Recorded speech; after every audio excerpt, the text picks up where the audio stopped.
चोल काल में भूमि कर उपज का कितना भाग हुआ करता था? 1/3 भाग। मंदिर को उपहार में दी गई भूमि को क्या कहा जाता था? देवदान। विजयनगर साम्राज्य की आय का सबसे बड़ा स्रोत क्या था? लगान।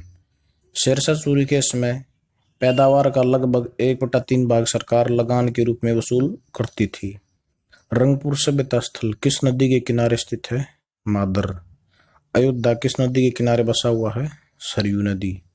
नासिक किस नदी के किनारे बसा हुआ है? गोदावरी।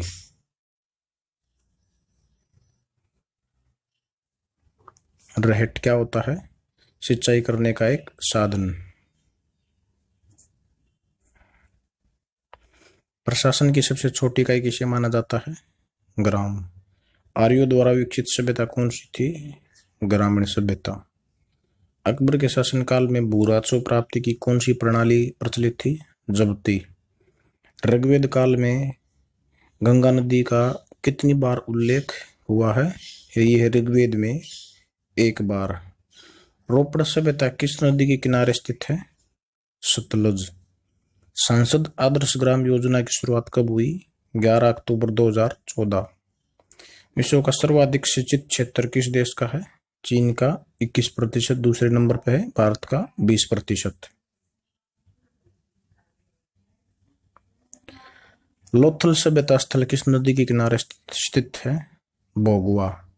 मिट्टी से बने हल के साक्ष्य कहाँ से मिले हैं? बनावली। राष्ट्रीय ग्रामीण स्वास्थ्य मिशन की शुरुआत कब हुई? 12 अप्रैल 2005। फलों व सब्जियों के उत्पादन में भारत का स्थान विश्व में दूसरा तथा प्रथम स्थान चीन का है।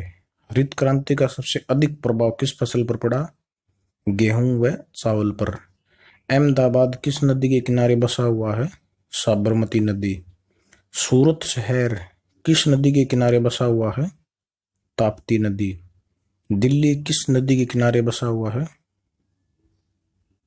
यह है यमुना नदी। वर्षा का देवता किसे माना जाता है? इंद्र। प्राचीन समय में व्यास नदी को किस नाम से जाना जाता था? विपाशा। ऋग्वेद में यमुना का उल्लेख कितनी बार हुआ है? 3 बार। आलमगीरपुर किस नदी के किनारे स्थित है? हिंडन। ग्राम उदय से भारत उदय योजना की शुरुआत कब हुई? अप्रैल 2016।